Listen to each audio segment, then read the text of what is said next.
Congrats on getting beyond $1 million. What got you here won't always get you there. This is a podcast for entrepreneurs who want to reach beyond their 7-figure business and scale to 8, 9, and even 10 figures.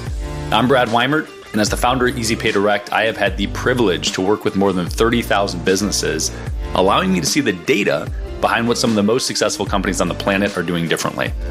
Join me each week as I dig in with experts in sales, marketing, operations, technology, and wealth building, and you'll learn some of the specific tools, tactics, and strategies that are working today in those multi-million, 8, 9, and 10-figure businesses.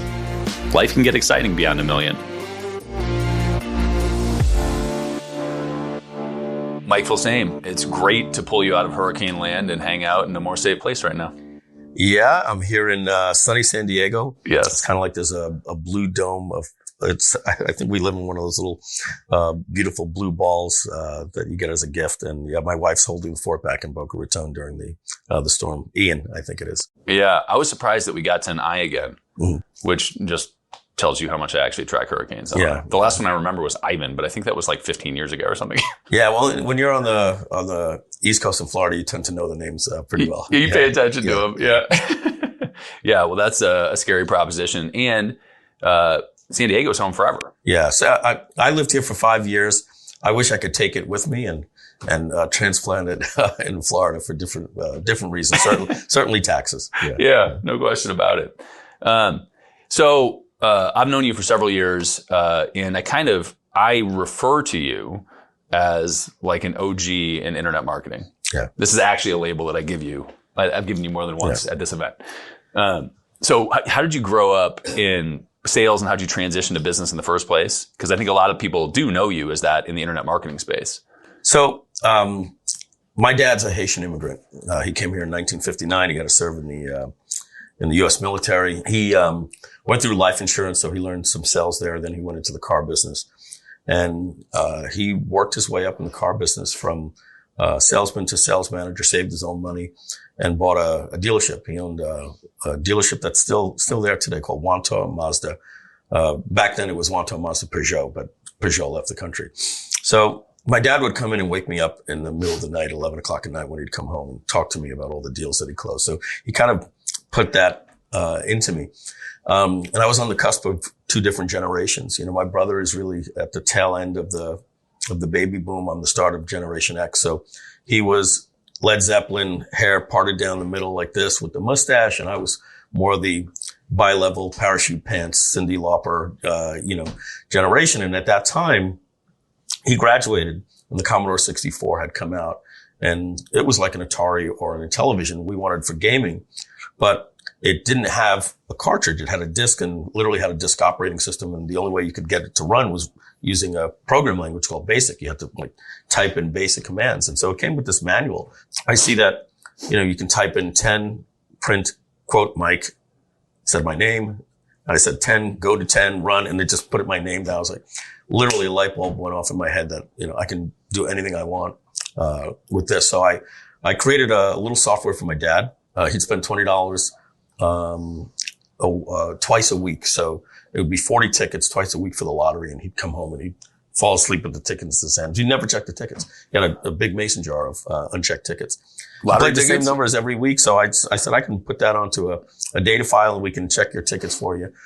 And I then saw in a magazine that there were like 40 states that had lottery. So I programmed it for the inputs for all states. Some were 5 numbers, some were 6. I went to put an ad in a magazine called Lottery Players Magazine.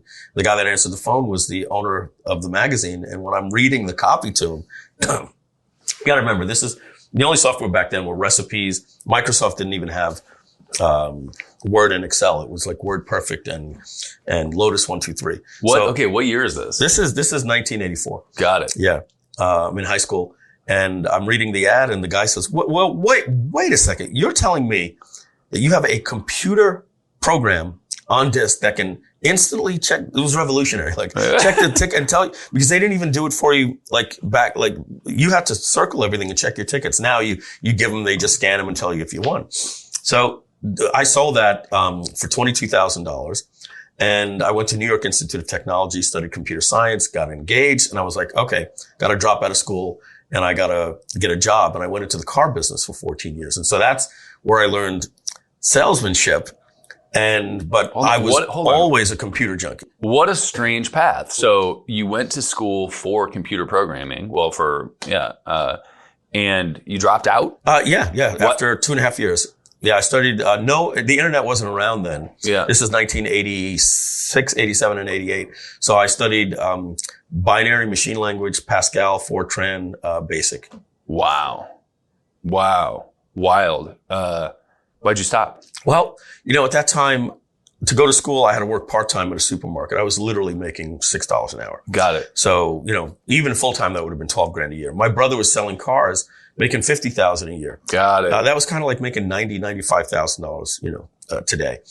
So my dad's in the business. My brother's in the business. I said, I'm going to go get a job. My dad wouldn't give me a job. He said, nope, you're going to have to start from the bottom. Amazing. So I applied, went to a Hyundai dealership. They hired me on the spot.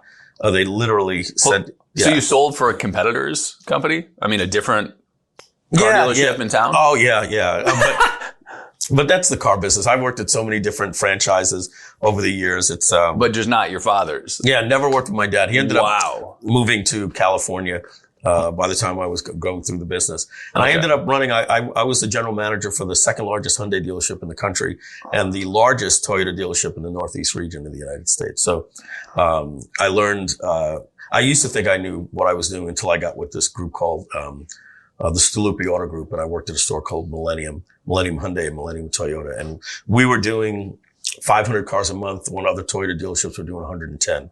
If you came into that showroom, you were buying a car from us. I came from a place where I used to just desk the deals and say, Brad, go back and tell the customer this, blah, blah, blah. I was doing that. The part owner of the dealership was just standing behind me like 3 days in. He goes, excuse my language. He goes, what the hell are you doing? Get off your ass. Go talk to that. So we had to go talk to every single customer, and you'd get fired if you were a salesman and you let a customer go without a manager talking to him.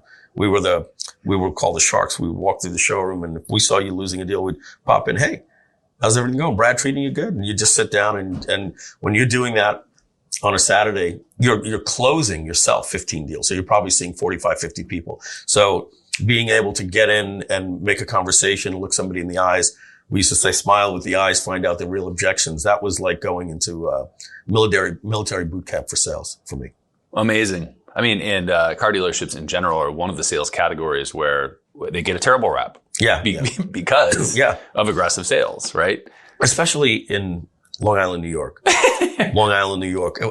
I could instantly get into character of all the guys that I worked with. If you've ever heard the stereotype, it is true.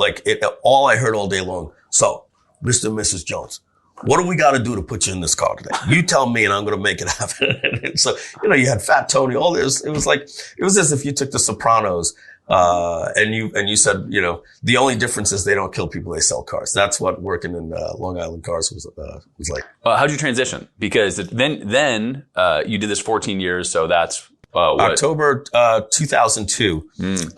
This is just after 9/11. A year after 9/11, they made me the national the trainer for all 18 car groups because we were growing so fast. They were buying dealerships and we needed bodies. So I'm on the internet like 2 hours a day, and that was pretty new back then, where I could research overcoming objections, different closes. I was putting together a manual that I used for training, and somehow I got on some list and I got an email. Comes in right into my AOL inbox, and it says, The Secrets to Online Profits. I remember that. I clicked on it. I read it. It goes to a page called Instant Internet Empires, signed by Frank Kern. I read Frank Kern's copy, how you can sell digital products. They're called ebooks, and there's a new technology that PayPal just came out called the PayPal button. You can put it on your website. You can get your products delivered to the people digitally, so there's no inventory, and you get your money in your payment account the same day. This was revolutionary. As you know, there wasn't, you couldn't get credit cards online back then, and secure, that was all being figured out. Authorized.net kind of led the way. So 2002, this is at a time when you're like, I can now finally get on the internet, have a website, and make money. I did this in October of 2002. I'm now making $5,000 a month in March. I'm still in the car business. $5,000 a month in March of 2003. But what are you doing? He sold like an info product on how to sell ebooks online. Yeah. So, I was able to sell if I could get you in front of it. You know, I had resale rights to this product. Frank wrote good copy. So what am I going to do? I'm just going to go out logically and buy 1 million email addresses. So I spent $1,000. My wife thought I was crazy. I said, it's 1 million email addresses. Then I spent $799 on a desktop email software. And I loaded the emails in. I could do 10,000 a day. I'm up till like 5 a.m. setting it up. And I'm like, I don't want anything to break. So I'm going to wait till I wake up, shower. I'm getting ready to go to car business. I hit send. I see it going out. I'm like, all right, let's see what happens. Checking my PayPal email. I got 3 sales in the first 3 hours for $47. And then my wife calls me. And I think she's like, what are you doing? This is great. No, she calls me. She says, what the hell is going on? Optimum Online called and they said, we're spamming and they're going to shut down our account and we're going to have to go back to dial-up. I said, what? I call up Optimum and the guy's like, your IP address and this email address. And I said, okay. And I explained what an ignorant knucklehead I was. And Can Spam Act hadn't come out. So I didn't even know that it was even, I just thought this is what you do. Right. So they said, if this ever happens again, the only way to get internet back then was Optimum or dial-up. So there was no way I was going to lose that. We were going to lose our cable, everything. So I said, okay, but I got a bug now. I said, email marketing works. So I started Googling, and what came up was opt-in email marketing. And I was like, well, how do you do that? So I found this way to go into traffic exchanges and sort of exploit the way that people that use traffic exchanges would think that my ads were like for a confirmation that they signed up for that didn't work. It was sort of like that. So they would see and be like, oh, I need to react to that because my confirmation email didn't work.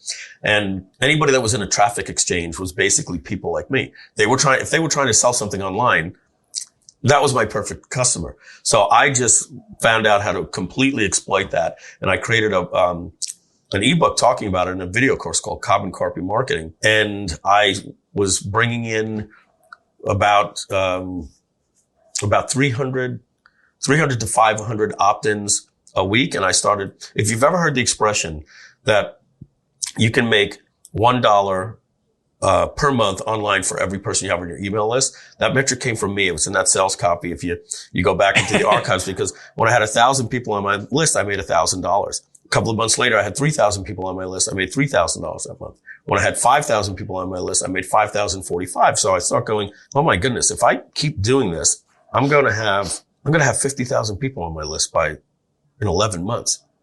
And then I'm like, times 12. No. So I'm doing something wrong. This can't be right. Yeah. No, because I was like, I'm going to be making $500,000 a year in 11 months. Like this feeling that I start getting, and I start talking to my wife. She's now my ex-wife, but we're best friends still. And I'm like, I'm blah, blah, blah. She's like, no, you're not getting out. You have medical, you have a car. You don't know how long and this is 2003. You don't know how long this is going to last. And, at this point, I'm now making close to, $20,000 a month plus my car dealership. I paid off all my bills first time in my life. I've got money in the bank, paid cash for a car. And then the owner of the dealership, found out that I was doing it. He came into the showroom during a day and just sat right next to me. We had a little bit of a blowout. The way I used to say my name is Filsaime. But I changed it to Filsaime for online. I just knew people weren't going to be able to, convert the spelling and the sound. So he says to me, if I were to go to the MikeFilsaime.com, would I get another marketer? And right there, I was like, oh, I had no idea that he knew. Because there was a problem with Millennium Hyundai was giving quotes from Millennium Toyota. And he was like, you're not on top of this. And, that's a long story. But anyway, we had a showdown right there and all the salespeople start gathering around. This is the front desk where we pencil deals. And, he says, you know what, Mike, we were going to send you to Florida and make you the regional director. So you've got to decide right now, are you in business for yourself or are you in business for us? And I said, I think that's a very unfair question because there's no conflict of interest. Frank has a video store and Dennis has a laundromat.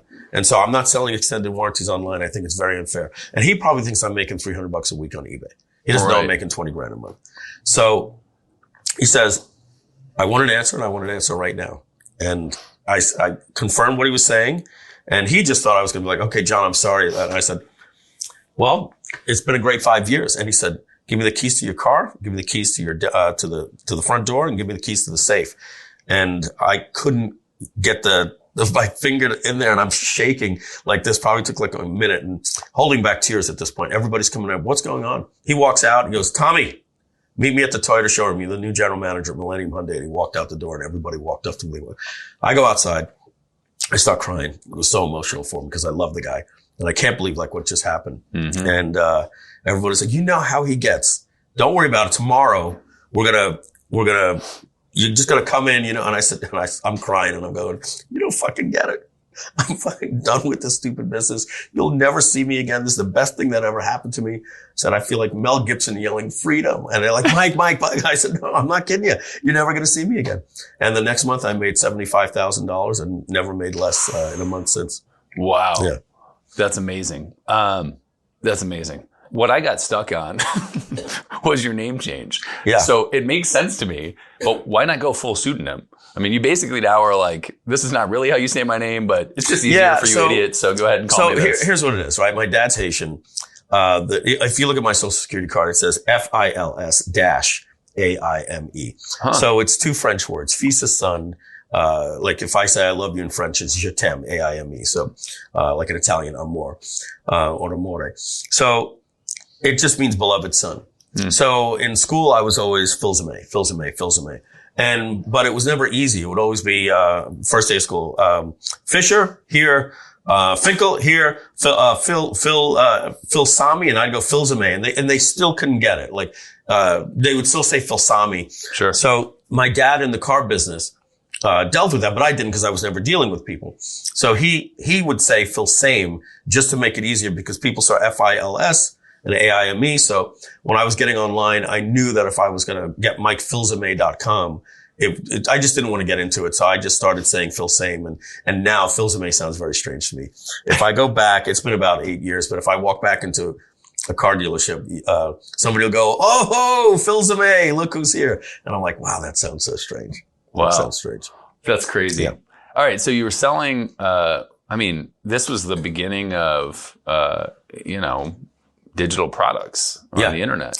Yeah. So back then, now 2003, 2004, big seminar starts coming out and we're just starting to become a community. MySpace doesn't even come out till 2000, there's no social media. 2005, YouTube comes out in 2005, right? So this is pre-video. Pre-social media, people were scanning their high school picture. Like we used to joke about Sean Casey and, like even getting your picture online, you had to scan it and crop it, and which was tough. So at that point, it was technical. Mm-hmm. It was, do you know this thing called the internet exists? And you need to get a domain. A domain is blah, blah, blah, blah, blah. But then you need hosting, but then you have to, and so the courses were basically showing people how to point DNS to their domain. And then you had to get a FTP server and you had to use Dreamweaver or Microsoft Front Page and design it. It's like a Word doc and you transfer it. So you got to explain that. This is pre-WordPress, pre-social media. Today, with things like Groove and ClickFunnels and, and all of these things, getting up online is, not even a question. Yeah. Yeah. So we had to combine the technical with the passion and the expertise. Today, you don't even get into that. Today, you talk about your passion and your expertise. You put that together and you figure out the economics of the marketplace, and then you're going to be able to make money with it. So that maturity from 2006 to 2008, it all started changing in 2008 when Kajabi started coming out. We were in a mastermind called the Syndicate. So the reason why you said I'm one of the OGs, fortunately, I was able to get into a mastermind. It was me, Andy Jenkins, Frank Kern, Jeff Walker, Eben Pagan, Ryan Dice, Perry Belcher, and the other guys, forgive me if I don't mention their names, if I'm forgetting them. Brendan Bouchard, if I didn't mention him. So we were an email list mastermind that was emailing daily. Hey guys, we were on a convergence of information. We were the ones that went from $47 to John Reese. I'm going to try, John Reese was in it. $9.97. Then we tried $19.97. We created the automated webinar, with Rich Sheffrin. He wrote a report on it. I said, 'cause I'm a software guy, well, that's great that you're telling everybody what could be done with this idea of automation that took you 2 years to build, but I'm going to create it and called it EEDM, Evergreen Event Driven Marketing. Evergreen Business System was the software that I created as a software that you could buy and install to do automated webinars. And then I said, I'm going to turn this into a SaaS. And I changed that to EverWebinar. and I created EverWebinar, and the word ever came from Rich Chevron, evergreen, event-driven marketing. So all of that information was coming in firsthand, and I was the guy that said, I'm going to adapt these ideas to software. So from a software perspective, you've been an interesting character because you a couple times just now have said SaaS. Yeah. I want software as a service specifically. And now the SaaS space is a pretty mature space, right? Yeah. The money that gets pushed into SaaS, there are very clear metrics. We have a really good idea of what's going to make it or not based on the metrics. It didn't exist in the beginning. Yeah. And what's interesting to me about you is that some of correct me if I'm wrong here, but I remember some of the software you made not be SaaS, but it'd be one-time purchase software. Yeah. When you look at Mark Benioff, who owns Salesforce, I didn't even I swear, he had this logo. It was a circle with a line through it, like the no this, no that, no entry. And it had the word software in it. It was called No Software. And I never even understood what it meant. Salesforce was the world's first SaaS. Started in 1999. I mean, that goes to show you. And so he was competing with Oracle and Microsoft and all that stuff back in the office. I remember being in the car business. You used to get a new CD-ROM every month, and then you'd have to update the software. And you always were scared to update the software because it would break and then wait for the new bug releases, and it didn't download over the internet. You had to wait 6 months for the software. So companies didn't want to update. So if this computer updated, you and I were no longer compatible. You couldn't get the file. So SaaS took care of that because it was all cloud-based. So Mark Benioff was really the person that came up with this idea to stop doing stuff on CD-ROMs. So CD-ROMs basically went to zip files. So when I released Butterfly Marketing, the Evergreen Business System, and a couple of other different things, what I did is I wrote a script that would be like WordPress. You would install it on your server and you'd have your own copy. And I saw all of the problems with that, what we would call forking the code. Once I give you the code, you tell your techie guys and your developers, hey, you know what? I asked Mike if he could add in Stripe or this or that or add this feature. And they said they're not going to get to it for 8 months. And your developer goes, I can get in the code and I can do that. And so now you have a new code. And once you do that, I find a crucial bug and I publish a new upload. You have to start knowing that if you upload this, it's going to wipe out everything that you did. And so it just creates a lot of problems like that. So SaaS is, obviously what it is. If you look at something like ClickFunnels or something, it updates and everybody gets an update all at the same time. So my first SaaS company was a company that competed with ClickBank. It was called Pay.com. It was a 9-letter domain, PAYDOTCOM.com. Yes. Pay.com.com. Yeah, Pay.com.com. Yes. Right. And that's where I really saw the future for SaaS. I could see that I could create something. I was able to sell that company. So after Evergreen Business System, I created the first real SaaS that the world knows. And that was Webinar Jam and EverWebinar. A couple things. One, when Benioff made Salesforce, part of the issue was that the cloud wasn't stable. Internet wasn't stable. Right. People didn't have internet in their houses, right? I remember Salesforce when I was looking for a CRM in probably 2006.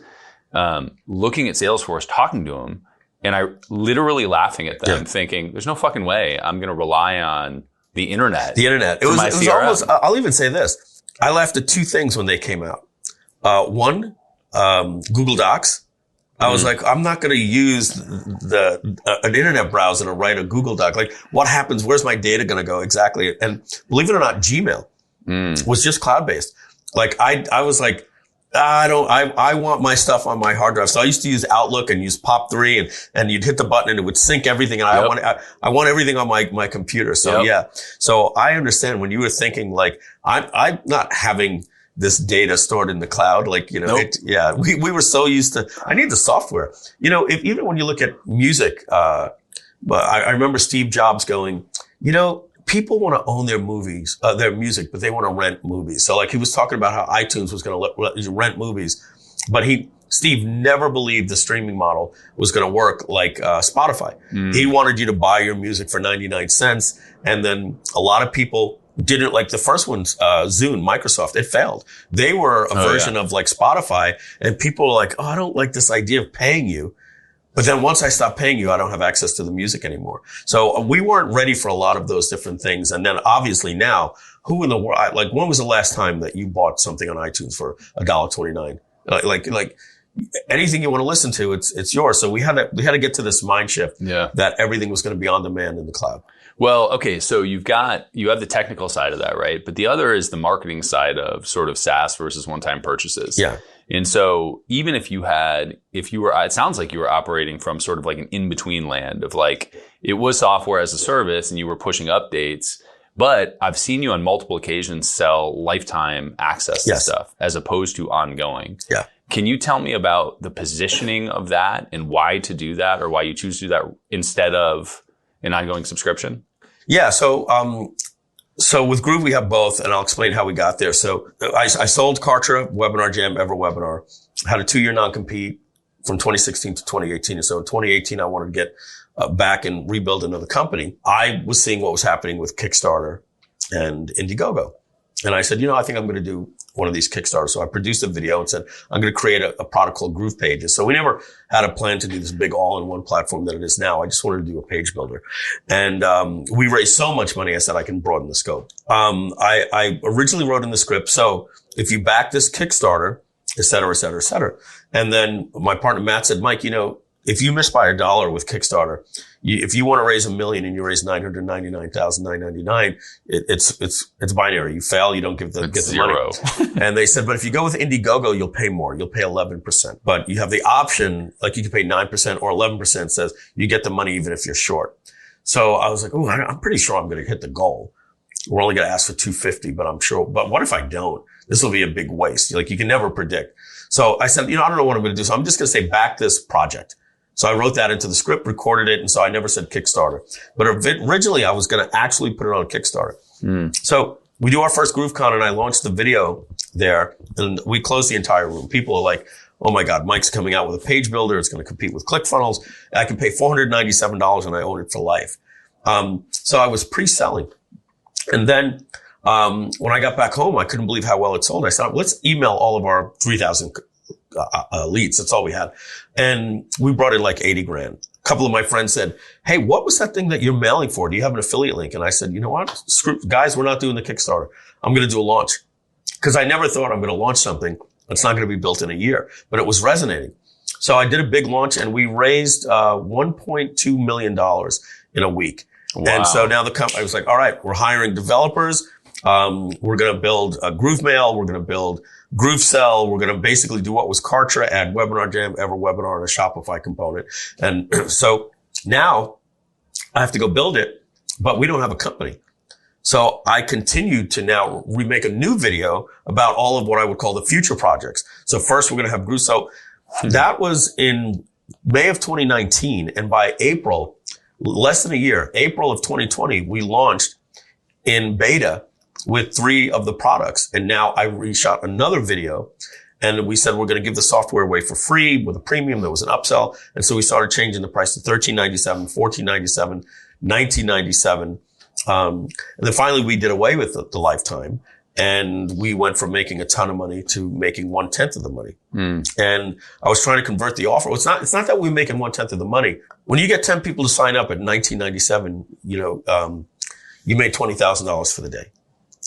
When you get 10 people to sign up at $99 a month, you made $1,000 for the day. Mm-hmm. And now you have to wait for those people to pay you 19 months to make that same amount of money. When you're doing advertising that's working, it's not going to work when you're spending money, when you're making 20,000 and you're making 1,000. So obviously we had different price plans and everything, but it wasn't working. So Roland Frazier and Steve Harwood, they called me because they just wanted to do like a JV and everything. And Roland says, and Mike, can you explain to me how your affiliate program works? I'm in Brazil at the time and we're launching Groove Brazil. And I said, Roland, if you would have asked me a week ago, I would have told you some great stuff, but I think I messed something up. I thought I could just go $99 a month and that's $1,200. I'll give you 20% off, save annual. So that was what the whole deal was going to be saved. It just wasn't working. So I told him a story that I just told you. He goes, what? Wait a second. You mean to tell me you had a lifetime offer where you were getting $2,000 on day one? What are your costs to keep that customer? I said, our entire company's server bill costs $7,000 a month. I said, like it's pennies. Like somebody could be the biggest user on my platform and it adds like, half a penny, to my cost per month. Lifetime is really not an issue. And I said, and I monetize that customer with the email list and so many different things. And he goes, Mike, and I can't say the names here. But these are two big brands that Roland was friends with and stuff like that. And maybe consulted for, but, won't say more. And he goes, do you know the first company, their lifetime value only about 1,100. And second company, their lifetime value is about 15 to 1,700. And they have to wait a year to 18 months. In fact, if they get somebody for $99 a month and then another guy for $99 a month, the first guy cancels after a month and the next guy stays on for 2 years. This guy brought in 2,400. This guy brought in 100. So that's 2,500. But it took 2 years and then you average that. So the lifetime value of that customer is $1,250. And it took 2 years to achieve that. And you were getting $2,000 on day one and you shut it off because why? And I said, well, and he goes, let me answer the question for you. I think I know why you shut it off. You think that your valuation on your company is going to be based on recurring income. I said, yeah, Roland, am I wrong? He goes, no, Mike. He goes, yes, Mike, you're 100% wrong. He says, you have to understand, recurring income is not something that goes into an evaluation. Recurring income is a business model.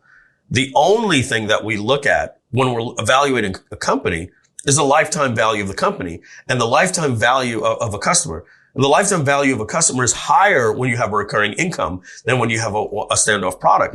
But at the end of the day, we want to know the lifetime value of the customer. He goes, my advice to you is do the recurring, but also offer a lifetime. Build up your recurring income. But that guy that wants to help fund the company in the early days redid the entire offer. So now you could get the lifetime now for $24.97 as a one-time offer, or 3 payments of $9.97, which makes it $3,000. And if you skip it, you could still buy it later for $29.97 or 4 payments of $9.97. So at most, in 90 days, I'm getting $4,000. You try to get $4,000 from a customer at $99 a month. It is not happening.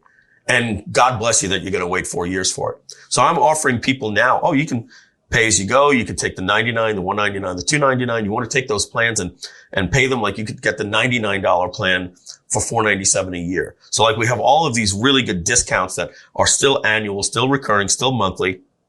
But then at the bottom of the price sheet, it's like, or I can just get this over with three payments of $997. So now I've got cash flow coming in every single day, $25,000, $30,000 in the lifetimes that are fuels the advertising budget. And then half of the people are coming in and paying, recurring. So it's like the best of both worlds. And I think any single person should definitely consider that in their early days. Will we ever get rid of the lifetime? Maybe. One, we don't need it to run the ads because we have so much recurring income. But right now, it's fueling my advertising. I don't know that I'd be able to get my ads working, without it. Yeah. Oh, one more thing I want to say on that. Yeah. This is one of the best tips I could ever give anybody. There's two things that you're selling. It's not mutually exclusive, but at one point you're either selling a product or you're selling an offer. Sometimes you're selling both. I'll give you an example. Have you ever eaten English muffins? Yeah, I love English muffins. If you were going to get in the supermarket a brand of English muffins, which one would you get? Oh man, that's a good question. Thomas's, right? Yep. Thomas's, right? And it's like Thomas's is just like anything else is, and let's say they're, now with inflation and everything, let's say they're $4.99 for like a 6-pack, right? Uh-huh. You buy the Thomas's and then you see like the store brand every single week and you're like, oh man, that Publix brand, it's just dry. It doesn't taste right. But now you get to the end of the aisle and there's a special. So you can get 6 for the Thomas's for $4.99. But now you see that the store brand is 2 6-packs for 99 cents. At that point, you're no longer buying a product, you're buying an offer. You go, look, I love Thomas's, but for $5 for 6, I can get 12 for 99 cents. I'm going to get this. You get home, wife says, what do you do? We don't like this. And you explain the offer was so good, I changed my mind. So 2 most powerful things in marketing, in my opinion, are number 1, free because of risk, and lifetime. Lifetime is something that says, I can just get this over with. It'll never hurt me again. And I own this for life. If you have a software, as soon as you tell people that they can have it for life, you're now selling an offer. And people are now buying the benefits that are attached to the software. Once you take the lifetime away and it's now $9.97 a year or $99 a month, The only thing that I'm selling you is my software. I have to now make a case for my software and why it's better than everybody else. You might even have another platform. Somebody might say to you, why'd you buy that? Look, I'm already an XYZ user, but as it was on AppSumo, it's $99 a month. It was a lifetime deal for $297. I said, let me just get that out of the way. Maybe they'll grow this thing into something. So that lifetime deal allows you to say things like, pay once, never make another payment to us or anybody else to do what you need to do ever. Mm-hmm. And so now that's what people contemplate. So you take away the lifetime and the offer is drastically different. The only thing that you can now do is, in perpetuity value versus the software. Interesting. Well, I have several thoughts on that. One is that you opened the market of buyers. Yeah. So instead of, you illustrated it just now, but instead of them saying, should I take this service or this service, and them ruminating about the choice of what they're going to get locked into, they're like, yeah, well, fuck it. I mean, this is a one-time purchase. So if I don't choose to use it later, it's okay. Yeah. Like, whatever. So I'll put it to you this way. My competitor, Russell Brunson, good friend, he has ClickFunnels 2.0 coming out at the time that we're talking today. If I were to say to you or to some people, are you going to use it? Maybe you're using a platform or not or whatever, and it's $299 a month. At this point, you're talking about, is it the right platform for you? Right? Even if you're not using it. Maybe you have your own designer, your own coder. Suddenly somebody, and this isn't true, but somebody comes up to you and goes, hey, listen, I heard that Russell's going to be doing an introductory thing, like for the first 1,000 people, you're going to get a lifetime account for $3,000. Instantly, some little dopamine just went off in your head. This fear of missing out. Yep. It's going away, and you're going to be like, you know what, dude? If I could get that for lifetime, even if I never use it, I'm going to be happier that I got it. So it has nothing to do with the software. And now, with Groove, if I get you in the lifetime, you get in, you fall in love with the software. Yeah. Well, I have to do that. I still have a SaaS company that for all the recurring to make sure that they love the software. And now I'm getting users. Yeah. Hey, dude, I didn't realize how good this software was. I never was in there. It's fantastic. And word of mouth, all these things fuel growth. Well, the other thing that you brought up, so a couple things. One is the idea of using it as a launch, as a funding source is super interesting. But the other is when you look at the LTV of a client, and you kept talking about, waiting a year, waiting 2 years, waiting 3 years. But what you didn't illustrate that is equally or more significant in my eyes is whether that user is ever going to get to 3 years. Yes. Right? Yeah. So really, when you look at most recurring products, not necessarily a business that or a software that people run their company out of, but most recurring offers online in many categories, even though they're a subscription, they fall at 3, 4, 5 months. Absolutely. And so if you're selling the LTV that is the equivalent of 24 months, like you're capturing on day one. Yep. And then your average value, your average transaction value at point of sale, or what they say cart value, skyrockets. My ad company is just in love with running ads because every single time a $24.97 or a $29.97 comes in, that's so much different than a $99. Like our cost per acquisition, we could start scaling up to, we could pay $30 to get a customer and still be profitable. Right.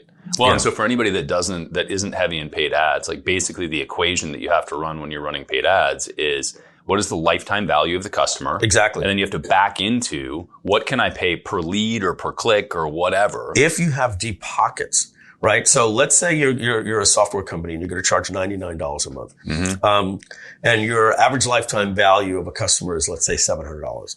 So that means that it's going to take you on average 7 months to get that $700. Mm-hmm. So you would need to be so you're talking about float. Yeah, exactly. The issue is the cash flow problem, yeah, exactly. Right? So if you could, let me spell that out. Go ahead. So when you sell there's this huge draw in the marketplace today for high ticket offers, quote unquote high ticket offers. And it's, can you sell expensive shit online? Yeah. And people want to do it because you can spend a ton of money on ads and you get, let's say it's a $5,000 product, or let's say $3,000 for you right now, right? You sell a $3,000 product. You can spend $3,000 to get that one conversion and you immediately get the $3,000 back. Exactly. On a subscription, yes, the lifetime value might be $3,000, but it's spread out over 36 months. All you're getting back right now is $99. So you need investment capital. You need tons of cash to run ads to do that. You go on YouTube and you start hearing these things. This video was sponsored by Skillshare. This video is sponsored by Squarespace. The amount of money that they're investing is Silicon Valley, Sequoia Capital. Like, they go out, they raise $50 million and they're like, we're going to blitz the market with brand awareness and they're waiting years to get that money back. But it's a great strategy. Amazon went, 15 years without being profitable. Now look where they are now. When you're in direct response or you're a bootstrap company, you're going to have slightly different strategies to acquire a customer. You might be able to float for 3 months, So if you're $99 a month and, it costs you $300 to get a customer, well, you can go negative. And then your ad spend is going to be negative for a while. And on the 4th month, that money starts kicking in. Okay, great. But you're not going to be able to scale unless you have, millions in the bank, to carry on that advertising. Like, look at a game, right? These games, Shadow Legends, all these different things, 99 cents a download. These are companies backed by, these Blizzard, Activision type companies that are like, we're going to pour all the money in, get the users in, build a base, then do microtransactions over time. And if you're a gamer going to go try to build a game like that and think that you're going to start getting YouTubers to start saying this video was sponsored by, it's not going to happen. Yeah, you're going to need investment money for that. Yeah, that's fascinating. Where my head went right away was the console market for games. Yeah. So gaming is a super fascinating industry at large, and it's evolved so much since my youth. Yeah. For yours, you talked about a Commodore. I grew up on a Nintendo. Yeah, right? Yeah, and I had them all. Yep. Well, even to Call of Duty, I'm still a gamer for that nowadays. Well, what I didn't know, and I found out in more recent years, is that Nintendo has been the only company that has ever made money on their consoles. All the money comes from the software produced, the games. The cartridges, games. Yeah. And I thought that was fascinating. Yeah. That like PlayStation and Xbox, they know that the tremendous amount of money that goes into the console is a loss leader. Yeah. But to your point, it's the same concept as being able to funnel ads to create this thing. The only way you could do that is if you know that you're not going to make any money for a long time, which means you have to have a ton.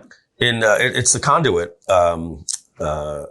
In marketing, they call it the conduit. So like, you look at Gillette, like back in the day, obviously they used to give away a free razor, so that you'd buy the blades for life, right? If they could, say, oh, free razor. And so in the history of all the console games, they've always wanted this closed garden, and there were lawsuits that broke it down. But essentially, Nintendo, Sony, Atari was the first one that had this problem. They wanted to lose money on the console and then make money selling the cartridges. And then Activision came out and created a cartridge that you could buy, and Atari tried to block them. Like, hey, you're not allowed to sell products here. And then you've heard of all these different things like what do they call it with the iPhone when you can jailbreak your phone? They've always tried to create these walled gardens that if you do this, it voids your warranty, all of these types of different things. But in the end, they lost all of this stuff. But that was the goal, is to get the conduit, and then to be able to, even at a loss leader, just get it out there and know that you're going to make money selling the accessories and things later. Yeah. And I suppose it's there's a tremendously different business mechanism at play there, which is owning the platform. Yeah. Right. Yeah. The iPhone is the perfect thing. They all are, right? Yeah. So I heard Bill Gates talking early about, his ambition for Xbox being sort of the computer of the living room. Yeah. And this was the construct. Yeah. I don't know that really came to fruition. I think other people beat him to the chase of converting TVs to media devices. Roku's, Apple TVs. Yeah. Totally. And Roku, I thought was the dumbest thing ever when it first came out. Yeah. And now it's like the best thing ever. Yeah. And it's everywhere, right? Yeah. Smart TV was a funny concept. Right. Now, again, they own the platform, right? Exactly. It's the platform. And one of the people that pioneered the platform was Mark Benioff so he got some advice from Steve Jobs. I only know 2 of the 3. But you can find it online. Just, look up like Mark Benioff, advice from Steve Jobs. He really looked up to Steve. He used to go to Steve's house a couple of times a year. Steve would give him advice. And, he was trying to compete with Oracle. And, Steve said, you keep trying to talk about this cloud and no software. There's 3 things that you need to do. I really wish I remember one of them. He said, but the first thing you need to do is you need to land a well, like one of the biggest people in corporate America, so that you could say, so-and-so is using this. And he goes, I know the lady from Avon. She's on our board of director of Apple. I'm going to put you in touch with her. They get her. And now he's like, Avon runs their entire company on Salesforce. The second one I forget. And then the third one, he says, then you have to go out and you have to create a platform. And then he said, what do you mean by that, Steve? And Steve goes, I don't know exactly, but you need to figure it out. That's what Benioff says. So he basically, there was no such thing as an API. Like they pioneered this. It's 100% true. There's nothing like this. And so Benioff buys the domain App Store and he rolls it out to all of their people, all their developers. But they were like, we're more B2B. Like we don't really work with the consumers. Like we're working with other Salesforce businesses. So he did a poll and they like the name App Exchange better. So Salesforce is called the App Exchange. And so now he has appstore.com. And he goes back a couple of years later to Steve Jobs and to tell him, you wouldn't believe what you've done for me. This App Exchange is what's scaling. And what is the App Exchange? It's basically the WordPress plugins and themed market. It's the Shopify marketplace. It's the Chrome extension marketplace, Firefox plugins, Android and iPhone. It's you build something, but people can build on it. How big would the iPhone be if all it had was the 19 native apps from Apple? It's the iPhone because of the hundreds of thousands of apps. So he was the first guy to do this before WordPress, before anybody. And so he went to thank Steve and he said, Steve, I have something for you for your birthday that I think you're really going to like. Steve had just come out with the iPhone and, he says, what are you going to get the man that has everybody? And he says, your advice led me on this path and, I have the domain name appstore.com. I want to give it to you. And he I just handed it to Steve as a thank you. And now, App Store is a registered trademark of Apple. Wow. And it redirects to their App Store. So that's how big the platform is. That's why Chrome is able to grow and WordPress. It's not because WordPress was a good plugin. There was I forget the name of the blogging platform before them, but WordPress was the one that said you could develop for it with plugins and themes. And that's the game changer. You have to be able to build a platform. Shopify does it. Groove is building a platform. So we're going to have a little marketplace where if people are like, hey, Mike, can you, create this shipping thing? And be like, oh no, just get the ShipStation, download through the App Store. And then that makes your platform so sticky, it's impossible to leave. Yeah. I love that. So tell me where you are in terms of, scaling Groove and what the plan is with it, if you want to talk about it. Yeah. So, Groove gets about 1,000 signups a day. We use a freemium model like Trello or Gmail or Dropbox. It's like, that's another thing that SaaS companies really need to look into is offering a freemium model. And once you offer free, remove all your price plans. Everybody gets locked into this pricing matrix, gold, premium, platinum, check boxes, all that. No, you're doing nothing but confusing the customer. Make your platform free, advertise everything that's free, get the user at least to create an account. After that, let's just talk about it. It's so logical when you talk to people why it needs to be this way. When you go to Canva, have you ever seen a pricing grid? Like no. Canva doesn't say it's $99. That's what every software company, they dream about these pricing matrix at night. Canva is free. And even though you pay Canva, you still tell people, oh, it's a free software, go get it. And Canva did what Groove is doing. They made it super free, uber free. Everything was free for 2 years. You went in, you got it. And then one day you went in, you're like, oh, premium. Well, I'll use this one. And you need this feature. One day you're like, just screw it, whatever. What do you want from me? All right, cool. I'm going to unlock. Here's your $29 a month. And now I unlock all of the different things like that. That only happens when you get the person engaged in the app. And just like a last thing on that, one of the things that you want to do is you want to give the person access to everything that they don't have access to. And at the point of step 9 out of 10, that's when you say to activate this. So in other words, let's say I don't give you Zapier integration. Mm-hmm. I don't lock it out. I let you find Zapier in there. I let you connect it. I let you go into Zapier. I let you set up all the automations.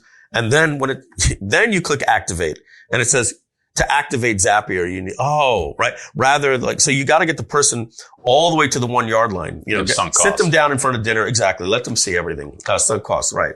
And so for us, for scaling right now, we focus only on getting free signups. Everything is about the free signup because everything else falls into place. Once they sign up for free behind that wall, is our incredible marketing machine and onboarding process. The app helps you sell it because you get in, you start doing stuff. Oh, I didn't realize I wasn't able to do this, we give a lot, like we give order bumps, but for instance, let's say we took out order bumps.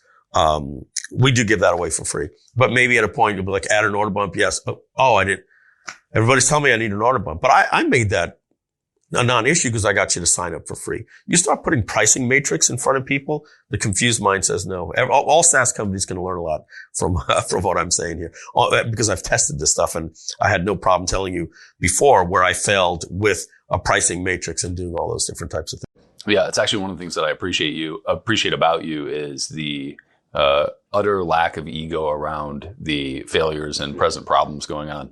Yeah, because you can learn a lot, from your failures. I think you learn more from your failures than your wins. It's always a game of getting rid of the bad is really the game that we're in. And then we go out and we share the good.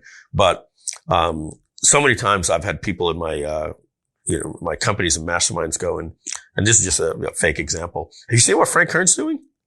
What are you talking about? He's doing this thing where Frank just told me that bombed.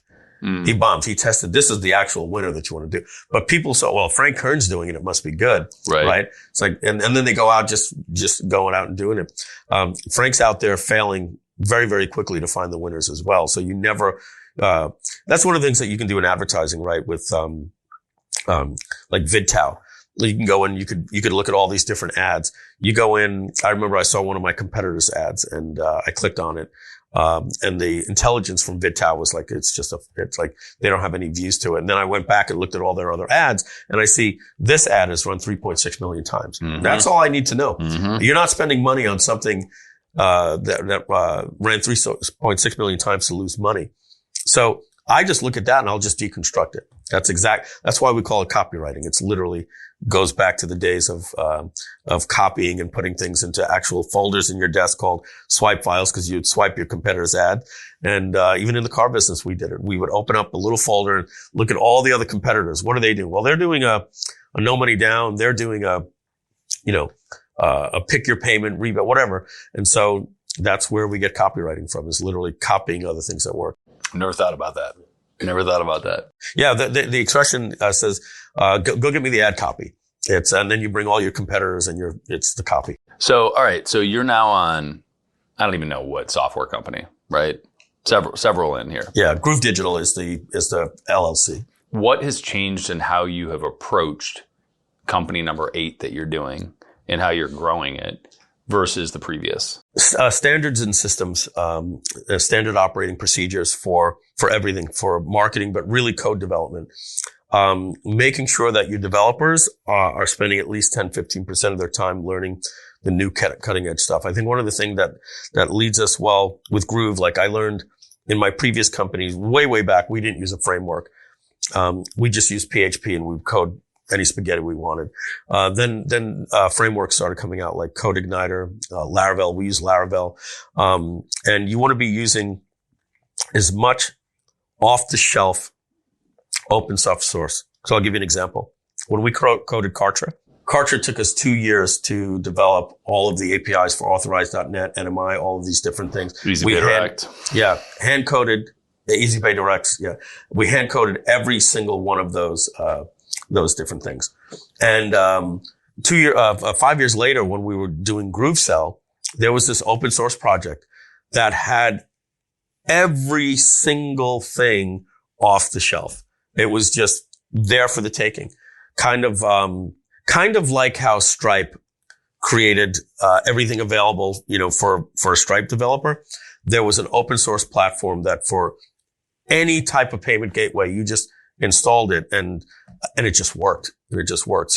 So we like to use things that are available on GitHub, standards and it just makes development so much easier. How do you assess those things, right? So like Stripe obviously is, fully supporting their SDK. You're talking about their software development kit, which is essentially for non-software people. An API is the tool that allows two pieces of software to connect. An SDK, a software development kit, are snippets of code that you can copy and paste to get the API to do certain things. So it shortcuts things for a developer to just insert, and in Stripe's case, it'll be like, insert recurring payment, right? Yes. Or insert payment here. Yeah. And so they're supporting that. And this goes back to the SaaS model, right? Yeah. They've got tons of recurring revenue, thousands of people on staff to make sure this code works. When you find something on GitHub that's open source code, how do you validate that that's like trustworthy enough to put into your code base? It kind of like when you write a white paper as a college professor and it gets cited, and like the more citations, like Einstein theory has been, like in the scientific community, there's like a basis that comes up that validates different things. GitHub has those things in their repositories. How many people are using it? How many things are reported? And there's a certain rating, and you get up to like 97% satisfactory rate. And it's been around for 5 years, and you just kind of know. You can smell it out in there. Let's put it this way. It's not as easy to find something that's working well. It's easier to find something that's bad. The bad stuff is just there. You can see this one had 11 updates today. This one hasn't had an update in 9 months. And the last 4 comments was developer walked away, blah, blah, blah, started up. And so that thing just dies on the vine. So it's really those types of things that just go on and shine. That makes sense. So, an enhanced review system that's harder to bullshit. Yeah, exactly. So, with something like Theme Forest, let's say you go in and you see a theme that has been downloaded 59,000 times with a 4.8 out of 5 star rating. It's like, you're not going to have a problem with that. Like all the comments. So it's sort of like that with something at GitHub. Except probably better because, the people that are assessing it in GitHub have some level of credibility. Maybe not. I don't know. But you can game the review systems to a point, right? So like I'm looking on Yelp at a restaurant, and it has, a 4.8 star review, but there are less than 50 reviews.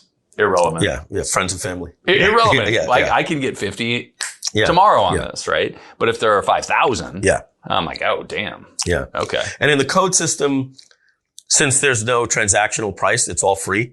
There's reasons why people do open source. We won't get into this. There's different ways they can monetize it on the back end. There's no other incentive to game the system. Open source is just this loving idea of people that believe software should be free. Can we get into that? Can you tell me how you monetize open source? Yeah. For instance, WordPress actually, has different ways that they make money, like through hosting. I'm trying to think of there's a company that does, Laravel. You go to look at Laravel. They're a small team, believe it or not. You would think like they got hundreds of people. They're a small team of people. And they created this framework for PHP that is absolutely 100% free. 98% of the code base. But then they have like 5 products that are paid that you can purchase from them. One of them is Laravel Payments. So I was telling you that you could just go in and you could so Laravel Payments is like everything out there. And so I'll just name things that aren't like true competitors, but you'll understand what I mean. But like something like, Braintree, right? Which is like, you want Braintree in your system. If you're running on Laravel, you click a button and you have Braintree in 1 hour. Right? You didn't even have to code for it. It just, you'd have to attach it to your product IDs and different things like that. So with Laravel, we were able to use Laravel Payments and have GrooveCell up and running, and then if there's WePay in China or there's a discussion. WePay, we're looking into it. We'll have this PicPay in Brazil and all. And so that gets done there for you. And GitHub allows you to fork the code properly, what I was telling you. So if we do custom things, we could add these little things that are called non-overwrites and all those different things. A little bit over my pay grade right there, but these are the things where Laravel now has tens of millions of people on their framework. I'll give you just like one more other example that I'll give you. Like authentication used to be a pain in the ass, right? That means I have to create a login system, lost password, all of these different things. Now I want you to be able to sign in with Google, all these different things. So now Laravel has like Laravel Auth, and you could buy that. So some of the core things that are needed, they'll offer for sale. So it's the same thing. It's pretty much like a freemium model. Got it. There, you're getting people let you use our framework, and then they add these premium products on there. Interesting. Got it. Cool. So where do you want to take Groove? And so I asked you a minute ago, like what you do differently. You said SOP, system structure.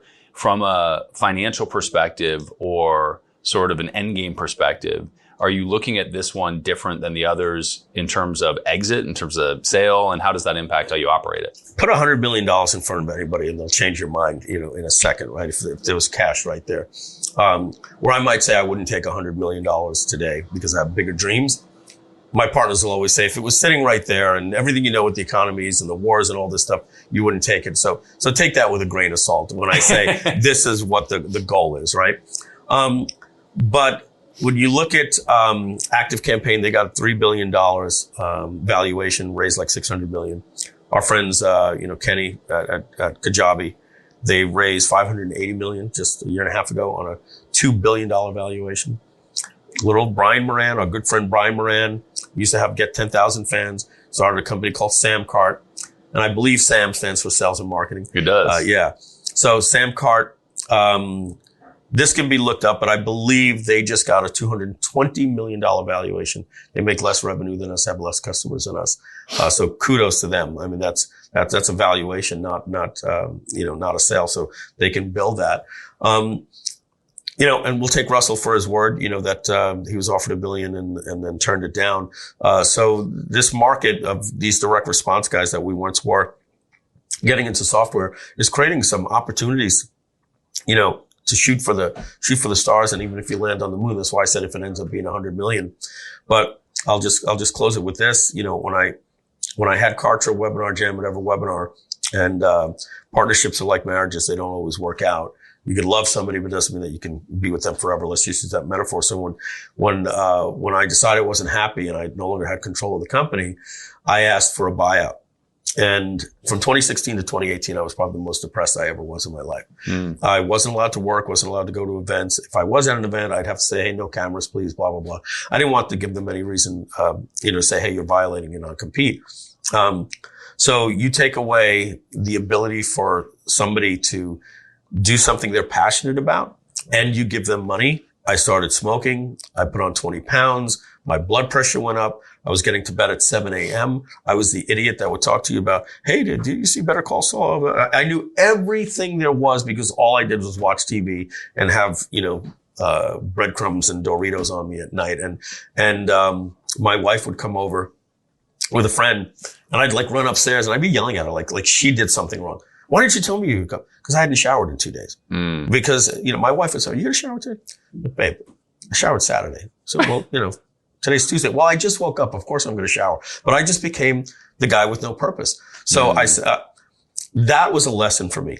Kind of like, and I hate when people compare themselves to Steve Jobs, but put it to you this way. Like when Steve was living in Palo Alto, he had made his money from Pixar and all this stuff. You think if somebody could have came to him and said, hey, Steve, we're going to offer you $1 trillion for Apple. You think he'd be like 50 years old. What difference is that going to make? I love going to work every day and talking about Apple. And so for me, that's how I feel about Groove. If somebody were to give me $100 million and I tell you that, that dilemma, that let's face it, I probably couldn't say no to that. I have bigger things. I want to get to what Active Campaign and Kajabi did.